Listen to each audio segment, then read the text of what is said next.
Namaste, my fellow strikers. Holy Materia here, back with another Shinobi Striker video. Today we're going to be talking about how to play combat, so let's get right into it.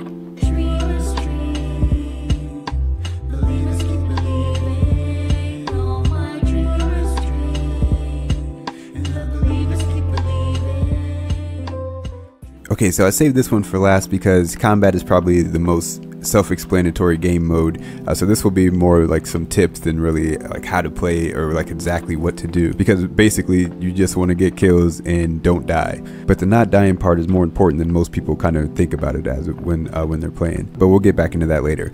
So first let's talk about the team comp, because that's the most important thing. Just like in base battle, I don't really think that Rainbow Squad is necessarily the best team composition for combat. It's good in combat. That's one of the game modes where the Rainbow Squad is the best, but it's not something that I think is necessary to use, because in combat especially, there's really only 3 roles in the game. So the game has 4 classes, right? Like defense, healer, range, and attack. But those 4 classes don't perform 4 different roles, especially in combat mode. So the attack and range types, they both have the same role. They both do the same thing, which is damage per second. Like they are really good at dealing a lot of damage quickly. And there's not really any difference between what they do in a combat match besides just what your play style is. So it doesn't really matter if you have a range and an attack type on your team, or 2 attack or 2 range. It's pretty much the same thing.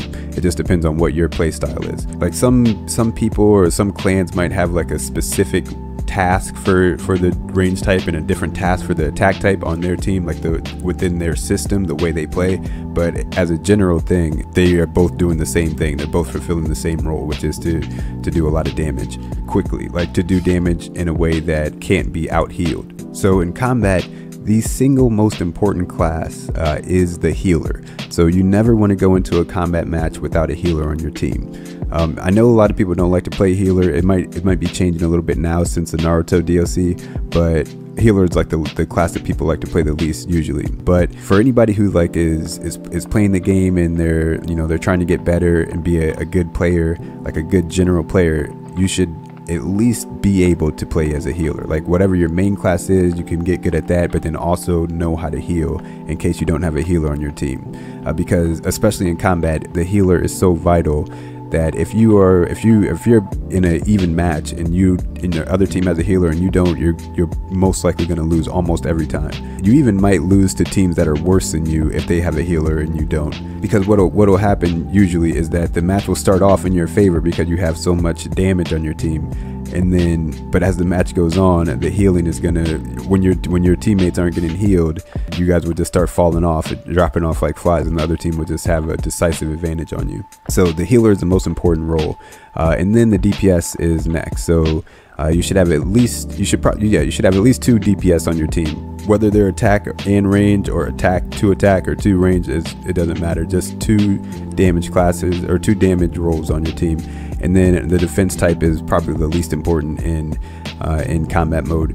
It's still good to have a defense type. Like they should be mostly focused on getting scrolls and protecting your teammates, but this is the game mode where defense types are probably the least important. But it's still good to have every role in the match. Okay, so now let's talk about the strategy, the quote-unquote strategy, because it's not really that strategic a game mode. So the first thing is getting kills and not dying. So the thing is that not dying is at least as important as getting kills. So most people think about, oh, it's combat, I'm gonna go in here and try to get as many kills as I can, and that's all they really think about.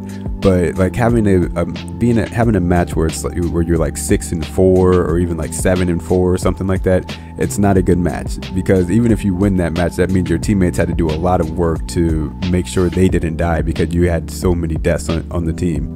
Once you get decent at the game, there's really only a few ways that you should really be dying, and that's like getting one-shotted, whether it's by an ult or some kind of like cheesy build, or getting jumped, or getting like pitfallen in some kind of a cheap way that maybe shouldn't have happened. But besides that, if you get killed in a match, it's usually because you're being too reckless. Like either you used your sub and you immediately charged back in to a fight that you shouldn't have, or you went off by yourself and then got caught by multiple opponents, or you just weren't being careful enough, or you didn't have a good enough movement to avoid getting killed. So like in all the game modes, movement is important too. So make sure to check out some kind of movement guide so that you know how to move around the map more quickly and to be more agile, so that people can't hit you with all their jutsu and their combos and stuff.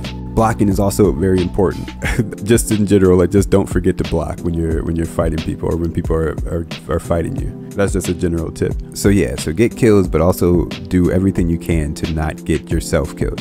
So that's the basic strategy. And then as for the roles, so like I said, the most important role is healer, but not just coming in as a healer class. You need to have at least 2 to 3 ways to heal your teammates. Like don't come into a combat match as the only healer in your team and run some kind of combat healing build where you have no way to heal your allies, because when you're making your teammates are going to assume that if you're a healer, they're going to assume that you have some way to heal them, or else somebody else is going to have to switch later, and that's never a good thing when you have to switch to a healer like in the middle of the match, because then it's going to be harder for you to come back, because you just lose some of your damage potential.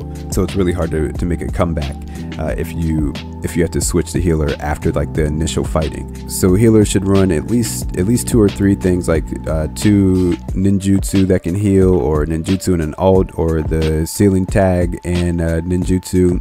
Really, you should always be running the ceiling tag if you're a healer in combat mode. It's one of the best ninja tools, especially in combat. So yeah, I won't really get into like specific ninjutsu that you should use, because pretty much in combat you can use any ninjutsu. The only ones that aren't good are the ones that are stationary. So like the summons and things like Green Rain Ground Hold, those don't really work all that well in combat, because people are always running around all over the place. Pretty much all the other jutsu and secret techniques are viable, because most of them are made for like with combat in mind, except for the ones that you can see, like this was made for base battle, or this was made for flag battle, or something like that.